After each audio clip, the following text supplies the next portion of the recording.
It's time for a championship showdown. Georgia is taking on TCU. Find out our thoughts on that game as well as recapping the semifinals tonight on Football Guys College Football Show.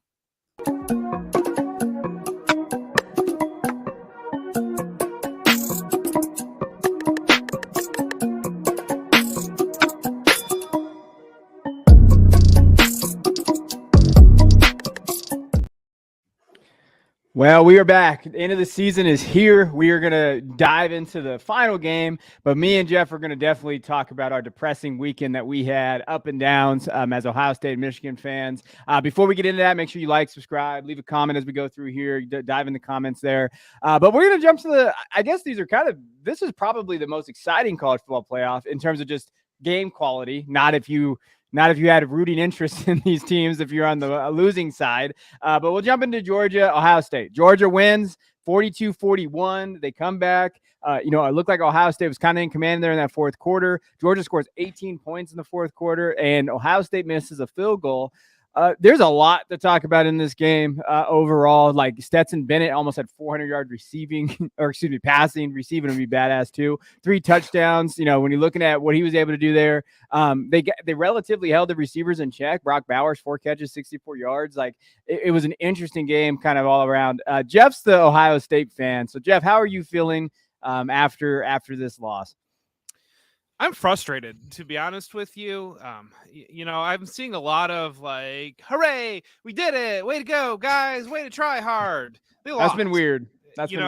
Yeah, have some standards. Like, this is Ohio State football. Like if your standard was that, oh, we're just pathetic, we don't belong there, we're just going to get run over, like, suck it up and figure it out. That's a you problem. We should have pride. You're in the third quarter, you're up by 2 scores. It should have been 3 scores, and I'll get there.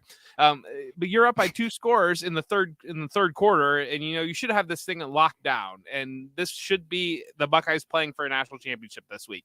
There shouldn't be. Maybe you can be proud that they turned it around the way that they looked against Michigan, largely because they quit against Michigan. But that plays into that frustration as well, because this is the team that we should have seen all year long. And then this is the first time that they went out there and played loose, that they really just cut it out, that they said, we've got talent, we believe in ourselves, we can make these plays, we can do this. Because all season long, they have played as tight as possibly could be. And I think that all comes out from the head coach, because you saw Ryan Day on the sideline. He's jumping around. He's getting into it. And if you watched Ryan Day all year long, or watched most any other of his games as Buckeyes coach, he could squeeze a diamond out of what's going on there, because he's so tight. And so I think that needs to be the biggest takeaway in this is, please God, Ryan Day, this is the coach that you can be, and this is the coach that you are in practice, and this is the coach that you are from the media. So when you come out there on game day and you're this super tight coach, because, well, frankly, that's what Urban Meyer was before you, and you think that that's the standard and that's what you need to do, your team is playing tight as a result of that. And I think that there are 2 times where you really saw in Ryan Day as a coach at Ohio State cutting loose like that. The Clemson performance against when Justin Fields absolutely lit them up, and they destroyed Clemson. I believe it was like 56-35 or something like that. That game, Ryan Day was in his bag, and he was having a great time. And in this game, and we see those performances, and that needs to be the takeaway for the Ohio State program of, you need to have that vibe, and your team is going to play and thrive off that vibe. I have so many takes from this game, and I'm going to try to keep it concise with some of them. That Ohio State team beats Michigan by 3 scores. Easily. Yes. 100%. That was the best performance that I've seen from Ohio State really in the last 2 years. That was CJ Stroud's best collegiate performance ever by a pretty wide margin, I would say, as well, simply because we saw all of the things that he can actually do that, Jeff talked about how Ryan Day's tight. Well, that definitely translates to his players, because CJ Stroud played tight all season, and that's what kind of knocked him. And people are talking about the quarterback class and how Stroud has kind of fallen down behind Will Levis and maybe Anthony Richardson, depending on who you talk to, not on this show. But that version of CJ Stroud is a high-level NFL starter. And now we know that he can do that, which that, there are some rumors that maybe he won't be declaring. I don't know. I was wrong about my Bryce Young thing, so I'm not going to predict any more declarations on the show.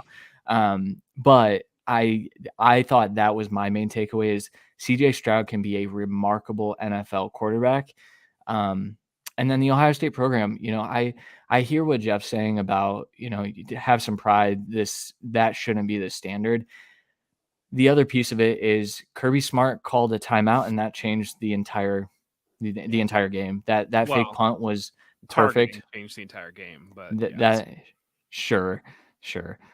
But I think that timeout call is actually the moment when that was the moment when I said, "Oh, Georgia is going to win this game." I know that, and they were still up 2 scores at that point, Ohio State. So I look at that performance and I just wonder why that's not the normal, and maybe it will be moving forward. Maybe that is the wake up call that the program needed.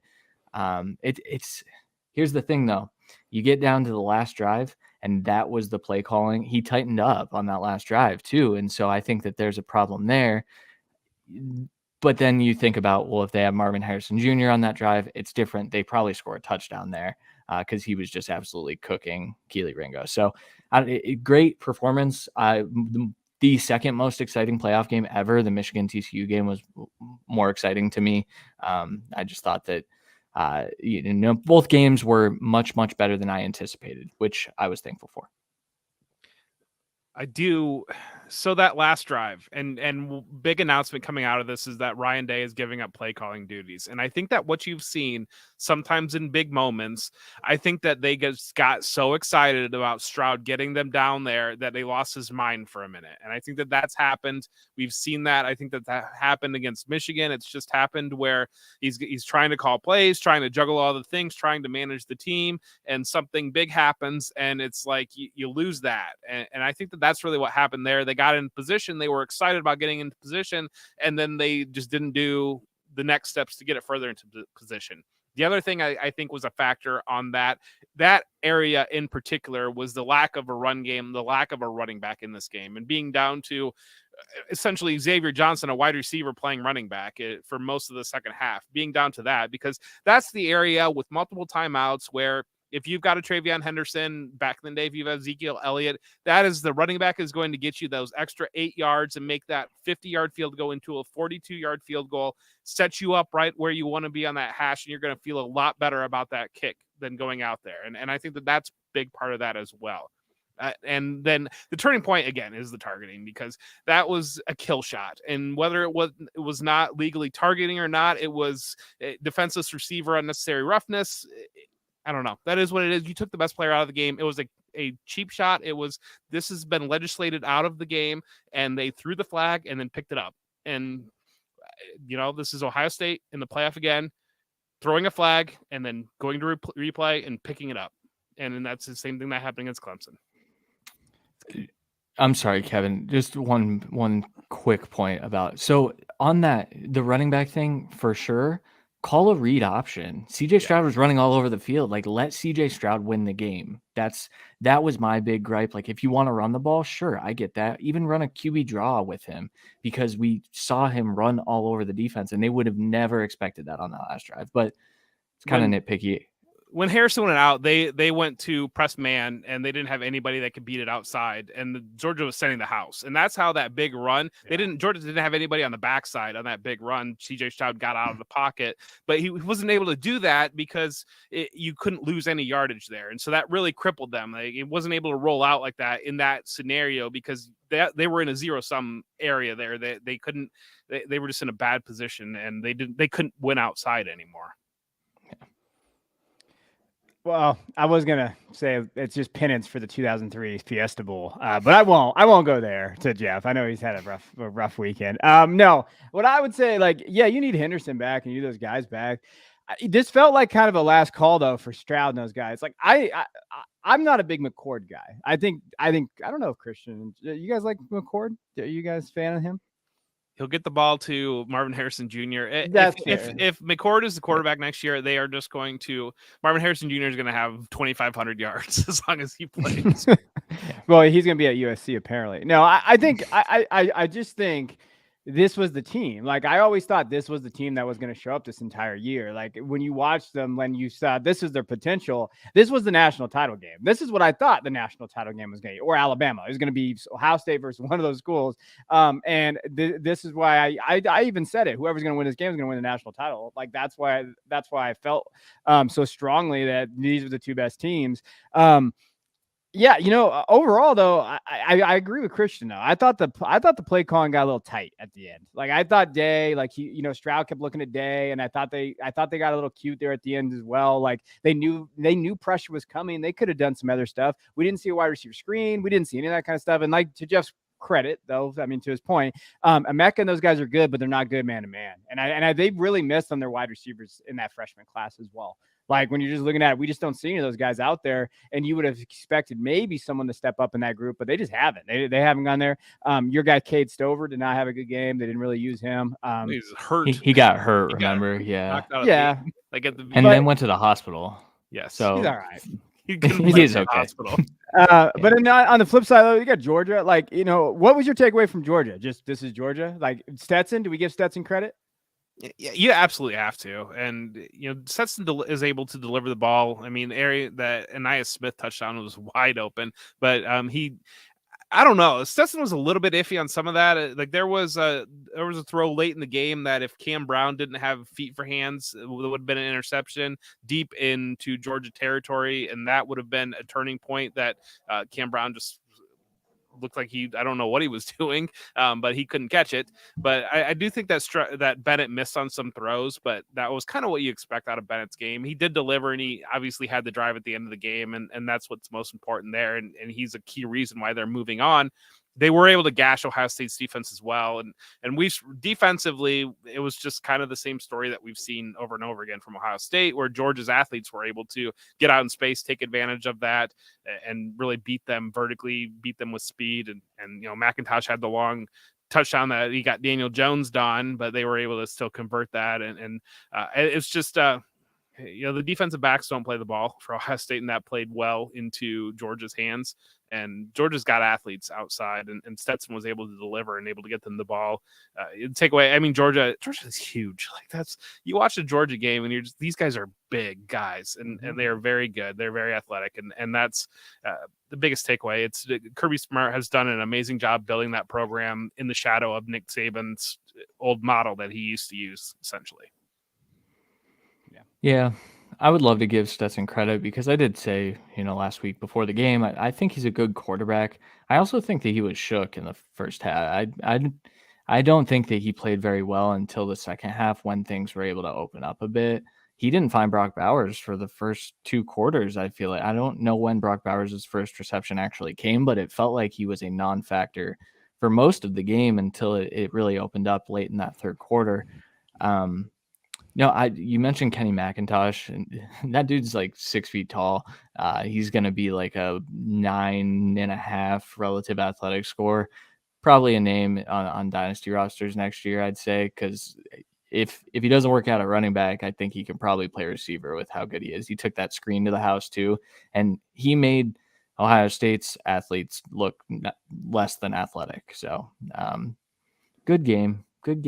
That's what I want to end on. This was a fantastic football game to watch, and all of Ohio had the worst way to ring in the new year, because this ended right at 12 o'clock or 12:01 here. So it was a bummer. Kevin didn't get there yet, though. All right, let's talk about my game. All right, TCU at Michigan, or TCU played Michigan.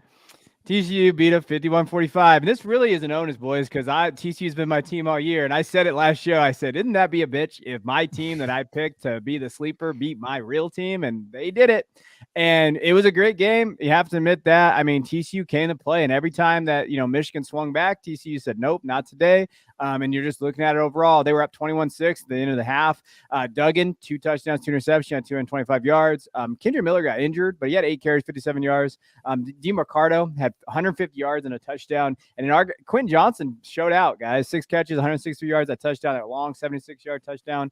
And the story of the game, really, JJ had 2 interceptions, bad ones. He had 2 touchdowns, though, he threw. Donovan Edwards looked okay, but he struggled inside.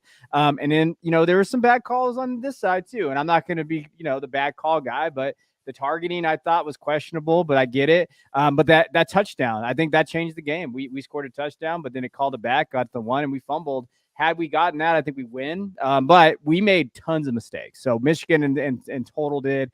What was your takeaway from this game, Jeff? And did the best team win, do you think? No, I thought Michigan was still going to win. Like throughout the entire game, it just seemed like Michigan was doing things at will. And McCarthy's turnovers were huge. And if we had the capability of roll the clip from last week, I said that could be a big key if TCU pulls out a win and McCarthy throws in 2 pick sixes, and that was a major backbreaking factor of this game.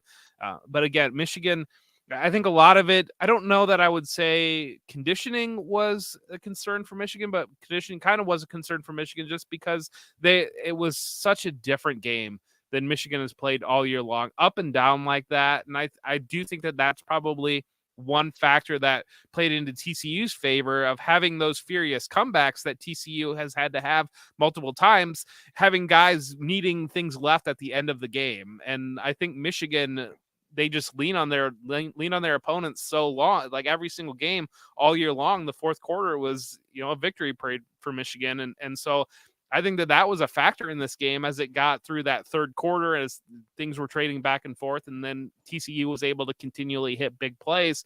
I think conditioning played into it. Michigan's defense is not used to being on the field the way that they were. And that was, the offense being so good and being so productive was great to keep them in there. But at the same time, that kind of took them out of it. And there was some moments, I don't know what happened with Jim Harbaugh at the end of the game, but that was one of the worst. I think that probably was a part of the defense being gassed and him knowing it, part of his team being gassed. They had it inside TCU's 10-yard line, down by 2 scores with 6 minutes left on the game, and they didn't score until there was 2 minutes left in the game. And there was really they just let the clock run, and it didn't stop when they ran out of bounds. They just allowed the play clock to run down. And I don't know what was happening there. He had multiple timeouts. And so that was a frustrating, just a way to end the game for Harbaugh.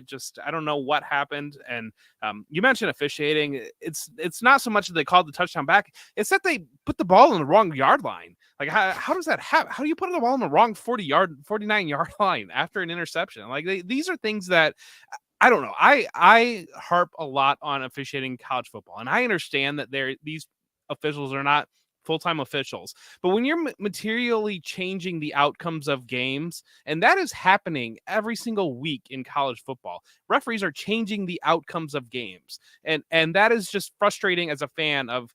And I don't know if I demand perfection from referees, but if you're going to make mistakes, I expect mistakes both ways. If mistakes are going one way, then I think something's going on, and I think that that's what's happening in college football. Yeah, as a former intramural official, I can tell you everyone demands perfection from officials, and I'm actually shocked. The touchdown, that was a touchdown. Like, I watched it the first time. I missed when it was live. I missed it. I saw the replay. I said, "Oh, that's a nice touchdown," because he does not possess the football until he crosses the line. That was such an easy call.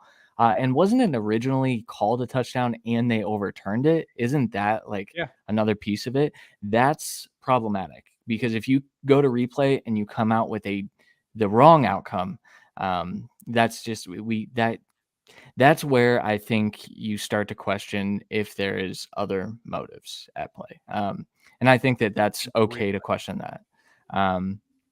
Overall, though, Max Duggan wasn't really great in the first half. I thought, TCU being up despite that was kind of like this team might be the Cinderella story and they might get all the way there. But then Michigan fought back harder than I expected them to. I thought there was an opportunity for them to kind of roll over the way Ohio State did against them, and they chose not to do that.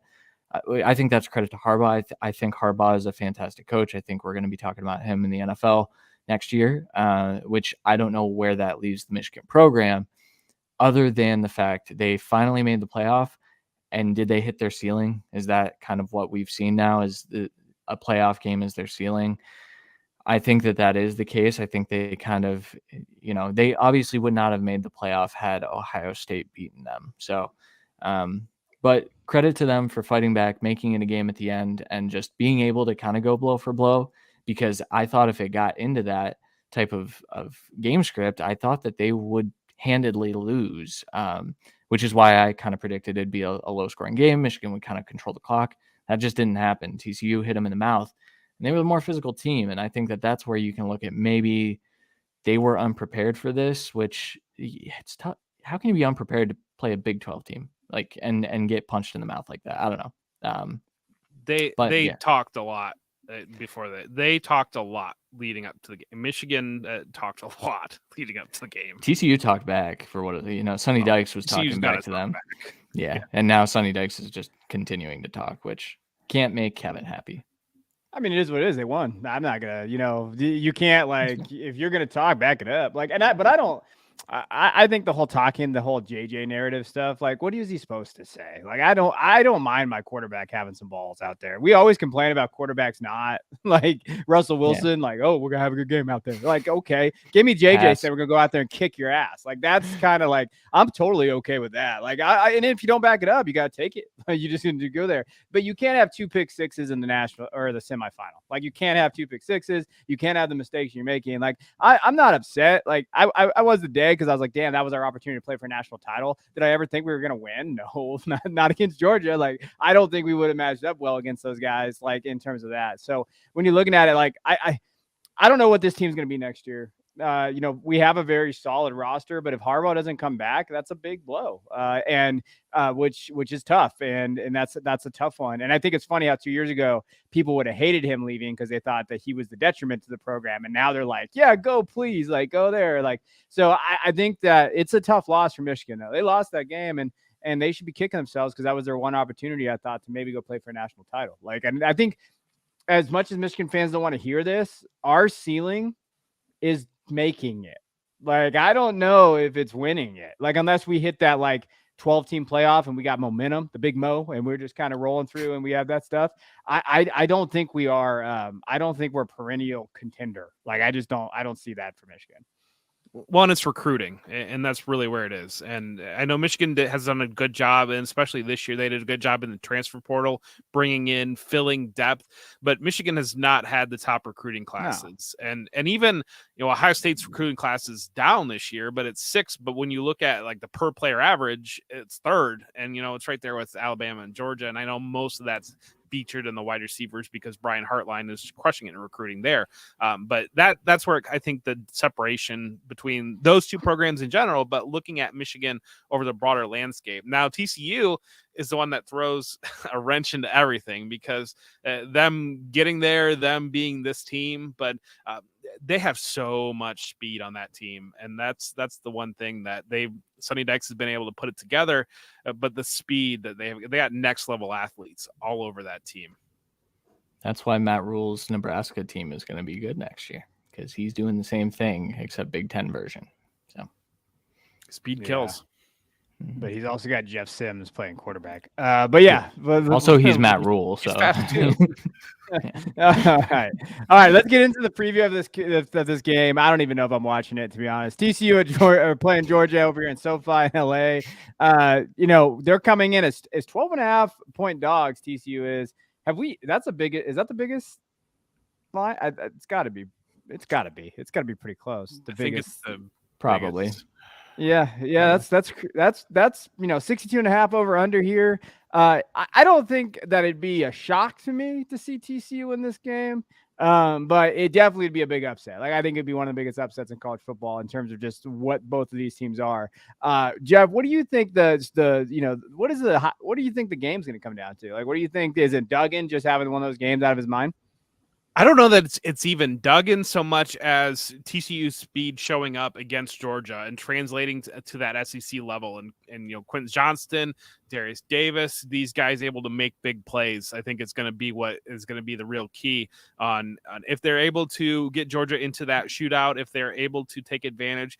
Georgia's size is going to be a problem for TCU, I think, because Georgia has the athletes too. They've got the guys that they can run with you. And so, Michigan had the size, but I don't know that they really had that speed throughout the team. Georgia's got both. And I think that's where it's going to be very difficult for TCU. I think TCU certainly believes in themselves. They're very confident in themselves and everything they pulled off. But this comes down to, and the other thing too is, TCU had a month off before Michigan to kind of go in there, prepare, have that front line ready, and now they've got a week or a little bit over a week, and Georgia's rolling off, and I expect that. I think Georgia's really just going to give them a lot of trouble up front, and that's where the real key of this is going to be. TCU's chances, again, just that speed, making big plays, taking advantage of, Quentin Johnston's probably going to be the first wide receiver selected in the NFL draft. But I don't know, Kendre Miller, is he going to play? Because if he doesn't play, not having that depth between, and when he came back out against Michigan, and he didn't have it when he came back out, but there's a week that maybe he gets it back. But DeMarcado's a good back, but he's a good complementary back. So that's where it's going to be, but capability of hitting big plays. Yeah. I don't see a world in which TCU wins this game and Quentin Johnston has less than 150 yards receiving. I think that's the X factor. We're talking in the comments here on YouTube if you're watching. Keely Ringo looked terrible against Marvin Harrison Jr. Marvin Harrison Jr. is a tier above Quentin Johnston in terms of route running, working blind spots, things like that, which are kind of Keely Ringo's weaknesses. His change of direction is not very good. He's kind of slow to react. Quentin Johnston isn't that type of receiver, though. And so I can see a world in which Keely Ringo bounces back, has a good game, kind of shuts down Quentin Johnston outside of maybe the short little drag routes that Quentin Johnston has perennially won with. If that's the case, I think Georgia wins this by 3 touchdowns, and I actually think I'd take Georgia. But I can also see a world in which Quentin Johnston, lives up to it, shows out a little bit, and is able to make an impact on the game. Because I think if you take him out of the game, yes, they have speed. They have, Tay Barber, I think, and Darius Davis and those guys that can still win vertically. But I think Georgia does have the ability to match up with that. And if that's your recipe for winning, I don't think that TCU is going to come out very happy with this game. Kendre Miller is huge, though. It's tough to pick this game without knowing if he's playing or if he's healthy. Mayan Williams was healthy and good to go, and then he played he got his touchdown and then never saw the field again. And I wonder if that's what happens with Kendre Miller too, where he gives it a go. But if he can get going, if they can kind of move Jalen Carter in the middle, I think that maybe TCU has a shot to keep it close. But this is not the national championship I expected to talk about this week. I'll put it that way. Tell me about it. But what I could say is I could see TCU, like Stetson did make some throws, and Jeff was watching, where if they had some corners that could, react a little faster and get on top of those throws, like he made some interceptable balls out there, and they just didn't capitalize. Ohio State didn't capitalize there. TCU, you've seen their secondary; they capitalized. Like when when you're looking at what they were able to do against McCaffrey. I mean, what were they able to do against McCarthy? Excuse me. Like if they jump in those passes and they do those type of things on Bennett, if Bennett makes some errant throws and they get on him a little early, and then that offense is able to keep going, like you can see that. And Georgia's defense has struggled the last couple games that they've played. Like they definitely have done that. So I think it comes down to, and I hate this guy, Bennett. It just comes down to Stetson Bennett. Like, I can't believe we're saying this for a second year in a row. Like, if he can control this offense, Kirby was not happy with Bennett last game. Like, you watched him, like, he was yelling at him from the sidelines. And even after the game, did you hear Kirby's comments after the game? He took a shot at Bennett. He was just like, yeah, he's not doing what we need to do. And I'm like, dude, you just beat Ohio State 42-41. And he's like, yeah, he doesn't play within the system. And he took a shot at Bennett after the game. So that's going to be one of those things to watch during the game and see, hey, what is that? What does that look like? And is he going to kind of make those mistakes? Because Bennett has made those mistakes this year uncharacteristically than last year. Like Bennett used to just that game manager stuff. He got that little big for his britches stuff this year, and it's kind of haunting them at times. Yeah, well, and I think too, the halftime, the interview, I believe at halftime with Kirby Smart, where he was like, yeah, he needs to be better. I think he's right. I think the problem is if you're relying on your quarterback to simply run your system, I think that does cap your offensive ceiling. In this game, it doesn't matter though, because say he's off his game, then you give the ball to Kenny McIntosh and they run up the middle on you, getting 6 yards of carry. They control the clock that way. I will say TCU's ability to control the line of scrimmage against Michigan was shocking. I do not expect that to be repeated in this game because I think Georgia and Michigan are on two different levels, even with Michigan being one of the more physical teams in college football. So yeah, it's tough. I mean, but can Bennett throw a screen pass and let Kenny McIntosh or A.D. Mitchell or Brock Bowers take it 30 yards? Probably. I think that they could probably call some of that and succeed. Well, to your point too, like TCU's defensive line did really well against Michigan's offensive line. Like and I They bullied know, them. and Michigan had one of the best offensive lines in the country. Like, and so that is something to watch too. Like, if they can stop that rushing attack and force Bennett to make some throw, I think that's the key. Like, how does Bennett respond? Like, anything just real quick, I was just going to tell you, and then we'll go to Jeff for the last thoughts. This is the highest national championship game in terms of like point spread. 12 points was the second highest. That was actually Miami over Ohio State in 2002. We mentioned that game earlier. And then the last one was Florida State over Auburn. That was an 11 point or 11.5 point favorite there. Jeff, you any last thoughts on this game? Don't underestimate TCU if you're Georgia. If you're Georgia and you're thinking that Ohio State was the real national championship and you've already won it, that could be the thing that happens. But again, I think the short time frame, I think that those things play in a little bit more when there's a month off versus a week off. I think that week difference, I think you're kind of just back in your regular season vibe a little bit there. And I think that that's less susceptible to happen. You're not having the month long of the buffet circle and ESPN constantly saying, well, this team that you're playing doesn't have a chance and all that. You're not hearing that all for an entire month. And so I think that it's unlikely that would happen, but that would be the scenario. TCU hits big plays, Bennett turns the ball over, pick sixes again, and TCU is able to just kind of keep gashing them. But TCU's not going to go away is the one thing that TCU's going to fight. But again, up front, the hats off again to TCU and especially their front, because Ohio State was sending 0-man blitzes to try to stop Michigan's run game. TCU's did it with 3 down linemen. So they did. They did. Yeah. I'm glad you brought that up right at the end of this. All right, let's go over to draft declarations. We got some more on the docket. Hey, y'all, Bryce Young declared. Look at that. These guys trying to, these conspiracy theorists out here on this show.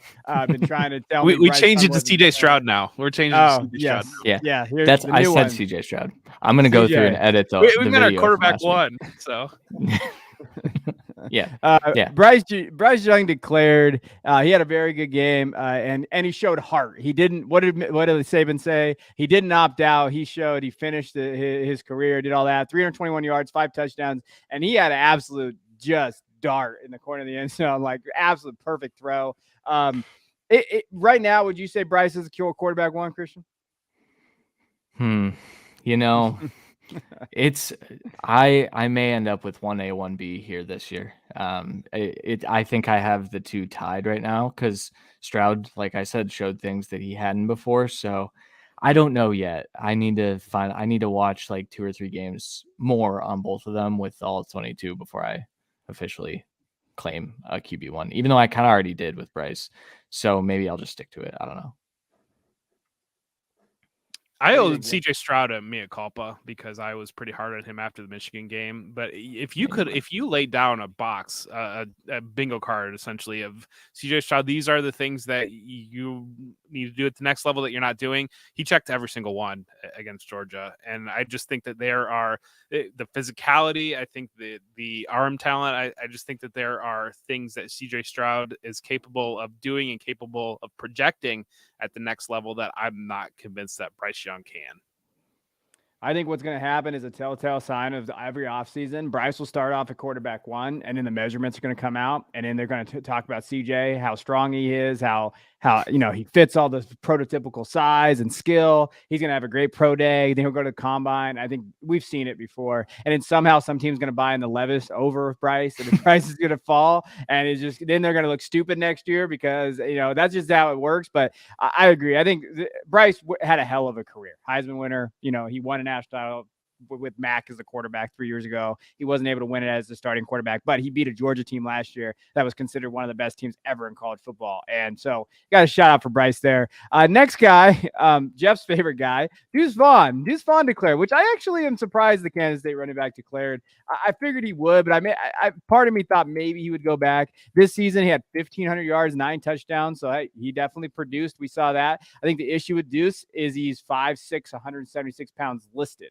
So who knows what he's going to come in at.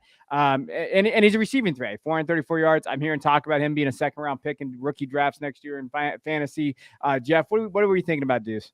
He's more Donnell Pumphrey than he is Darren Sproles, and he's going to get counted Darren Sproles 5,000 different times this every single show that you're going to watch is going to compare him to Darren Sproles, and it's solely because of the uniforms that they wore.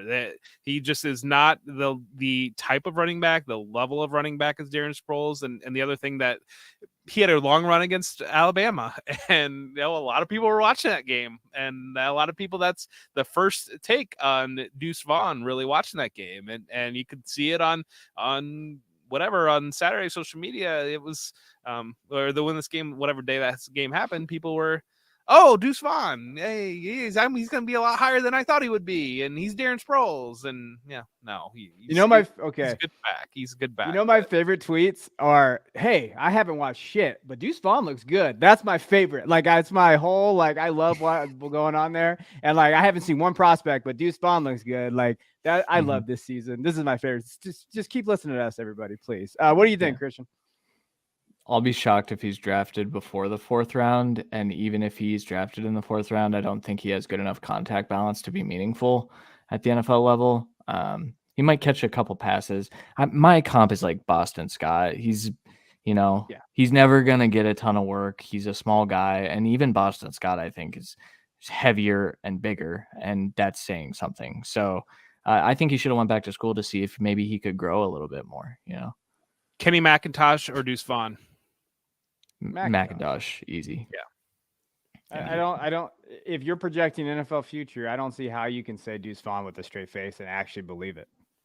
Because I think a lot of ranks that you see out there will not have Kenny McIntosh above Deuce Vaughn. I'm just saying. Yeah. No, I get it. I understand it, but I don't understand. Every year we do this. Every year we talk about these guys and we go through remember Tyler Beatty last year? Remember Kyron Williams? Hey, Tyler Beatty news. He terminated his practice squad contract last week. He signed with them. He's got a job. Yeah. This is what I'm saying. They're Tyler Beatty, remember, and he produced at a higher level in the SEC than Deuce probably did receiving, yes, but I don't know. I don't know. I struggle with these conversations because we've seen it time and time again. Gainwell, we've seen these guys, and he's 5'6", 176 pounds. He's gonna die. He's gonna get crushed out there. It's not the time to make that. Please don't say that. Yeah, that's true. Well, it would have went over now, but you had to make it a thing. All right, let's go to the next guy. Jahmyr Gibbs, he looked like 5'11", 200, 205, 926 yards rushing. We were expecting a little bit more production this year. We were hoping, but he did have his most rushing yards in his career. He had 444 yards receiving, and he did look very good catching the ball, 3 touchdowns, those things. And he looked like Alabama's best receiver as you're going through. Most people have Gibbs as their running back 2. I see some hot takes out there, running back 1. I don't see that, but what do you think, Jeff? I think Christian reset me because I think I was falling down a little bit of a hole that every single person is going to comp him to Alvin Kamara. And it's because he kind of looks like Alvin Kamara and because he's good in the passing game. But I think Dalvin Cook is really good where Christian is there. And I think that he can carry more of a load than Alvin Kamara, especially as he develops his body at the next level. It seems like there's a little bit more on that frame than there is with Kamara. So I think that I think you're steering down the wrong direction. I think he has a lot of those traits, those skills that allow Kamara to be a productive fantasy running back, but I think there could be more on the bone a little bit there with Gibbs. And I think he could be more of that feature back and lead, or at least lead a stable as opposed to just kind of shoehorning him as an elite pass catching running back. I think he can do a little bit more of everything. And that raises him up as a first round running back versus kind of just being that pass catching back. Yeah, I won't be shocked if he is drafted before the end of the first round. He's the Dalvin Cook thing comes from running style and you know, the spatial awareness that he works with, the ability to manipulate second level defenders. That's really not stuff that Alvin Kamara does between the tackles. I have another player that I comped to Alvin Kamara, actually also on this list. But I think people are flipping it, and so I think Dalvin Cook's a good option, and you know, outside of the first 2 years of Dalvin Cook's career when he was injured, I think we've seen what he can be, and I think Gibbs kind of walks right into being a top 12 dynasty running back with the current landscape, no matter the landing spot, too. I will say that.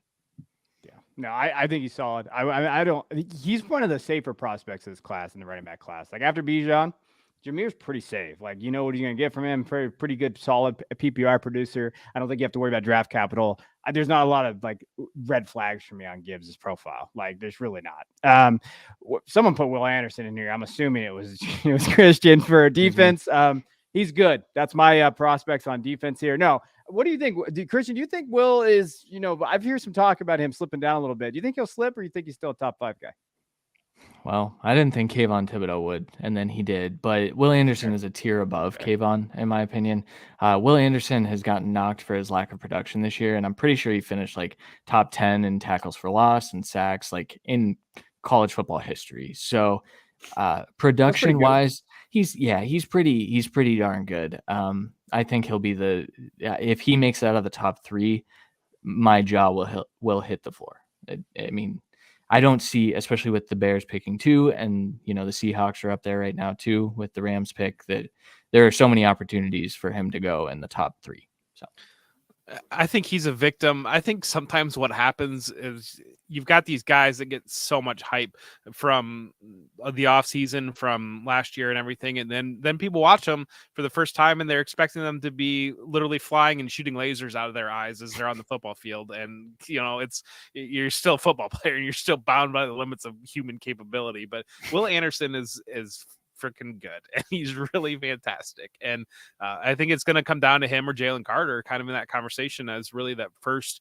non-quarterback off the board. And I think you can make it really is a team construction and team need conversation there on, do you value the edge or do you value the interior alignment? And I think what we're seeing more recently in the NFL is increased importance on that interior lineman, because passing games have allowed teams to get the ball out of their hands to neutralize those edges just a little bit where the value used to be, versus if you can get pressure consistently up the middle, that is a lot more valuable now.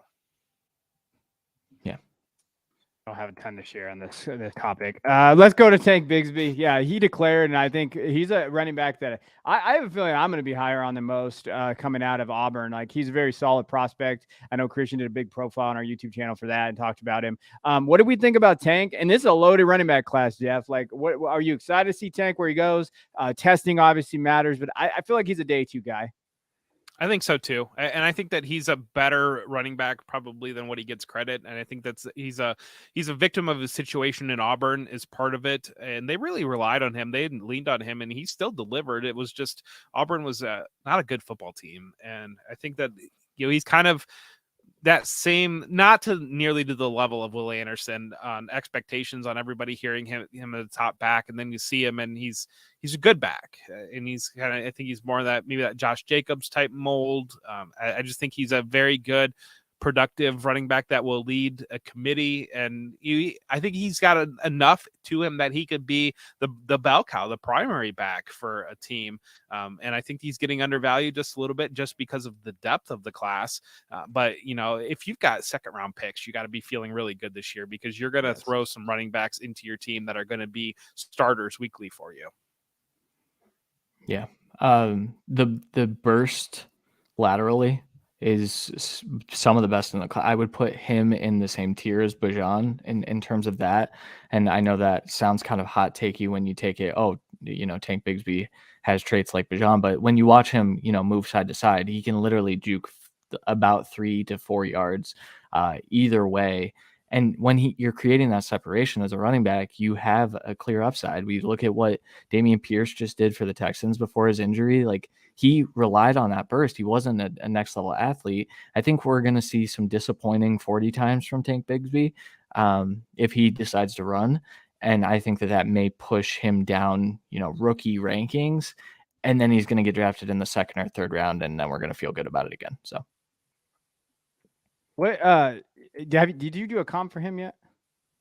Yeah, Jeff said it. Josh Jacobs is my comp. That's right. I think this version of Josh Jacobs too. You, oh, really? Yeah. Josh Jacobs is my comp in this version this year where he's getting that work. Like I could see Tank Bigsby doing that. Is Cam a bad comp? Cam Akers for him? I hated the comp Cam. Guy. Yeah, okay, well, I didn't like his profile. I think Tank's actually better in space than Cam Akers, which is funny because I think Akers, that's where he's the best. I don't know. Is Cam Akers a thing now? Are we talking about him? I think so. He scored some touchdowns. I don't know. Well, what happens when the Rams draft like Zach Evans? So we should talk about it. Then I'll be mad at Sean McVay angry and he doesn't play. yeah, true. Yeah. If you can't make Kiffin happy, you're in some problems. If you go to Sean McVay's offense, we'll talk about these last ones real quick. Zach Evans came out. He's one of those guys that we've talked about before. We really like him. I know that, but he definitely has been in the doghouse. He's definitely like, hey, when you look into production wise, like now I did see a tweet and it said like, what has Zach Evans done to like be in that top echelon? And I think, he had 936 yards this year and 9 touchdowns. And like when you're looking at profiles, some of these guys, so like, Tank, he, profiled this year a little bit better than him. I think, Gibbs, he's more of a pass catcher, but I think Evans is a solid runner. So when you're looking at those, like, be careful with that college production. You're going to hear Judkins overplayed him. I get it. I understand all the things that, but as a pure runner, he's one of the best in his class. So what do we think of him real quick, Jeff? Are we excited though? This running back class is pretty much filling out. We haven't had a Charbonnet. Like we haven't had a guy that went back to school yet. So that's exciting. Yeah. It's just, you're going to hear off the field. That's all you're going to hear on Zach Evans is going to be off the field. And it's real. I mean, he wore out his welcome at TCU and he wore out his welcome at Ole Miss, if you believe what you hear. And that's a lot of the reason why Judkins played above him. You're just going to hear, you are not going to hear Zach Evans' name without hearing off the field character concerns in this process. Yeah. And that's just what's going to happen. And it's something that needs to be factored in. And I don't know how it's going to affect his draft stock, given the depth of this running back class. I mean, it's the type of thing that is enough around him that everybody kind of expects him to be that third running back. And he could be that 6th, 7th, 8th running back drafted because of the talent in this class and because they're big enough concerns. That's all very true. And if he falls to day 3, I will have him on every single dynasty roster because I'm willing to take that bet. And that should knock down his price to a point that you're not hurting yourself too much. From a pure running standpoint, I think he's more Alvin Kamara. I think he's got the wiggle and the ability to kind of fall forward and maintain good contact balance. He's remarkable. I mean, his upside is right there next to Bijan Robinson in terms of what he can be as a runner. Pass catching wise, he's not quite there yet. He needs to develop. I think a lot of I've heard that some of the benching talk is a bit off base. He got hurt. Quinshawn had 2 big games while he was hurt. And so I'm not sure if it was benching because of character things or if it was benching because Quinshawn could pick up a pass block. But I think that matters too. So I love Zach Evans. I can't wait to see what happens in his pre-draft process because, someone asked if he's fast on Twitter a little while ago. Yeah, he's going to run in 4.4s at his size. And he's going to be a fantastic athlete when all is said and done. So. And some of it too, people need to realize that the way the college coach thinks, he's new to the program, to Ole Miss, just like Judkins is new to the program. Lane knows that Judkins is going to be there for multiple years. And if they're even, or if he's even slightly ahead, he's going to go with the guy that's going to be there. And that's just the way college coaches function, that if the young guy shows that he's there, the young guy's going to play. Yeah. All right. Last one. Michael Mayer, I'm going to tell everybody this as you go through here. This is a solid tight end class. Like, I really like this tight end class a lot more than last year's. And Mayer's getting into that territory for me where I'm going to skip Mayer, grab a running back, and just get one of these other tight ends. But we have a lot to talk about with Mayer in terms of this. But he came out one of the, production wise, all those type of things. Christian, how do you feel about Mayer? And as a whole, do you think this tight end class is pretty solid? It's one of the better ones I've ever scouted. I would argue it actually is the best one I've ever scouted. It's deep. I started doing this around 2017 and actually like putting grades on people. So in the last 5 tight end classes, this is the best, which is why I probably won't have much Mayer. And I'll, like you said, skip and go get Dalton Kincaid in the back of the second and probably get better fantasy production. There's a conversation to be had about rookie tight ends and if it's worth drafting them in the mid rounds of rookie drafts, but we do not have time for that today. But he's a really, really good player that might not be as athletic as everyone thinks. And I think that maybe that does cap what his upside is in terms of fantasy production, but very good player, physical, good blocker. He's going to be on the field as a rookie wherever he goes. Yeah, I think the athleticism is going to be the big factor. And I think that there's a lot of people that have heard the name that haven't seen him. And, I think that there might be some disappointment when they see him. And I can't imagine I don't know if it's fallen out of it yet, but, he was a first round pick for a lot of mock drafts and a lot of things that are going on right now, super flex, whatnot, even. I just don't see him by the time we get to actual rookie drafts get really ramped up towards the NFL draft. I don't see him still going in that first round range. I think he's going to kind of slide into that middle, early second round range, just because there's, I think you're going to get excitement on these running backs coming in and then some of these receivers as well. Trey McBride, I feel like his lack of production is going to be mentioned, but Trey McBride had a great game this past week as his first really strong, good game. And that might alleviate a little bit, but he was looked at as a very natural receiver and given the opportunity with Zach Ertz out and really did not do much of anything. And people are already somehow souring on Trey McBride in Dynasty a little bit. So I do kind of think that Mayer is a stock that will decline a little bit before we really get to sitting into rookie drafts. Yeah. You're probably right there. I was going to say McBride. You stole my thunder. I was going to say he's probably going to have a McBride like off-season trajectory of where he went. Remember, people were talking about him being 110 and he's like 202, 203. Yeah. Like I could definitely see that, especially with running these running backs. Once we know the running back draft capital, that's really going to be there. All right, let's get into the games. We got one last game to pick basically for college football this season. So we're excited about that. We're going to get in the rundown. Then we're going to talk to you guys about some prop bets that we like for the national title game. And then we'll get into some trivia. So Christian, take us away. Yeah, sportsbook rundown this week. I won the week. I went 10-8, but it didn't matter because Jeff has won the season officially. I went 82, 89, and 8. Kevin went 81, 90, and 8, and Jeff went 84, 87, and 8. So all just pretty close to being plus money here. But there was a time I was a lot better. There was a time I was like 10 games. Bowl season was terrible. Bowl season was rough. Bowl season kicked our ass. Yeah, we had a rough go there, but we have one game to pick, and it is the national championship game. Georgia, 12.5 point favorites. Somewhere, if you look, it might be 13. I saw 13.5 recently as well. We're gonna go with 13, kind of right in the middle for our line. Jeff, you're gonna pick first because you're the winner. Georgia. Evan. Guys, that's so many points, guys. Like, that is just so many points there. You know what? Screw it. I'm going to go TCU. That's my team, baby. That's my team. It's been my team this whole season. I'm going to go TCU.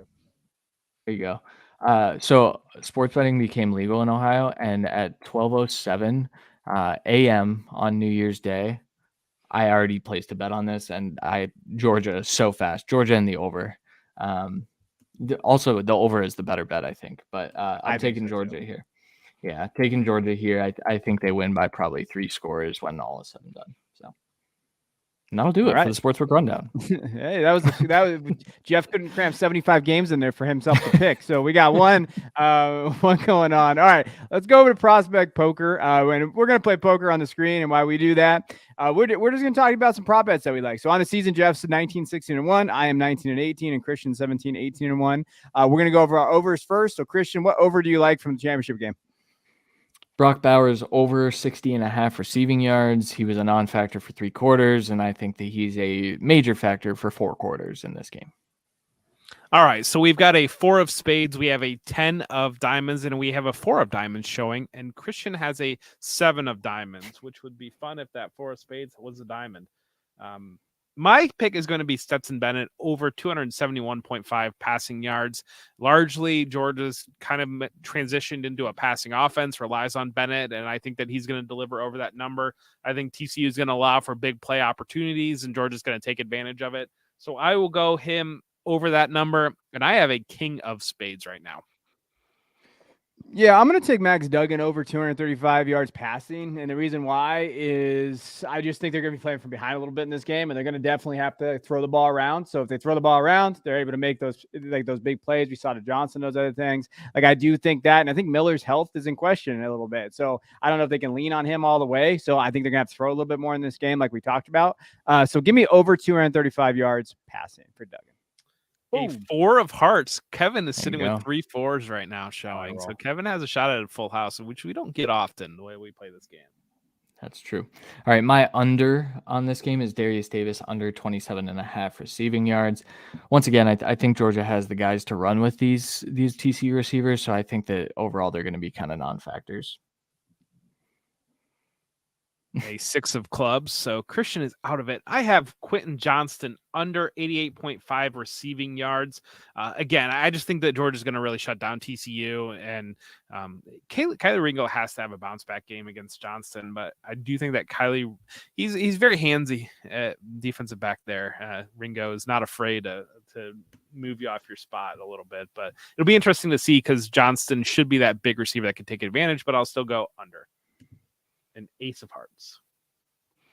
All right. I'm going to go under Kenny McIntosh under 15.5 fantasy points. So I do think he can get off some big runs on those things, but there are props out there for fantasy points, and he's really got to score a touchdown. I don't know necessarily if he's going to get that. I know he had the receiving touchdown and all that, but I'm going to take the under 15.5 fantasy points just for this because I think Bowers is going to have a better game. 3 of clubs. Almost. So no full house and no 4, but still you win. All right, that brings us to our final game, and we play blackjack. The way we play blackjack is we play trivia with blackjack. You get a trivia question, and it goes from there. Christian has a 16. Getting late, guys. Getting late, boys. That's true. We got a 12 showing for Kevin, and I have a 20 on the board. So, all right, well, we need some trivia questions. So. I will ask the first question. I previously stated in this episode that CJ Stroud had his best career game in the college football playoff. Is that true? True or false? This was his best graded game by Pro Football Focus, Kevin. False. Yeah. Do you know the game that is actually graded higher off the top of your head by chance? This year? No. It was last year. It was last year. Last year's game, the best game that he played. Penn State, maybe? It was Michigan State. It was when he was almost perfect. I think he went like 34 of 37 with 5 touchdowns or something like that. But I stand by it. This was his best game ever. I don't care about that grade. So I technically got that right. You did, yeah. Okay. I just want to make sure. All right. So you are sitting at, you still need another one. Name. Okay, Kevin, I'll just ask you first. Name 2 players ahead of Stetson Bennett on Georgia's career passing yardage list. Stafford. No. Matthew Stafford is behind Stetson Bennett. That's insane. Okay. Right, you busted. That's awesome. All right. I got a question for you, Christian. Okay. Well, I'm sorry about this one because I thought I was gonna give it to the old guy, but you might be able to get this. All right. This former Bulldog holds the Georgia record for most passing attempts in a bowl game and the most receptions in a bowl game. And he played in the 90s, but he was a pretty famous wide receiver. I know who it is. I figured you would know. He's a famous wide receiver, and is he in the Hall of Fame, Jeff? I think he is. Yeah, he's Christian in the Hall would of Fame. have hated him. You would have hated him, Christian. And You hate in the NFL. You hated him, I'm sure. You would hated him in the division you played in. He played in the 90s. Well, yeah, in college, college in the 90s, early 2000s, he played in the NFL. He's a Hall of Famer, and he was a wide receiver and quarterback. Hines Ward. Yep, you got it. Okay, nice. I'm on it. I'm old now. Oh, you busted. I busted. But I thought this was interesting.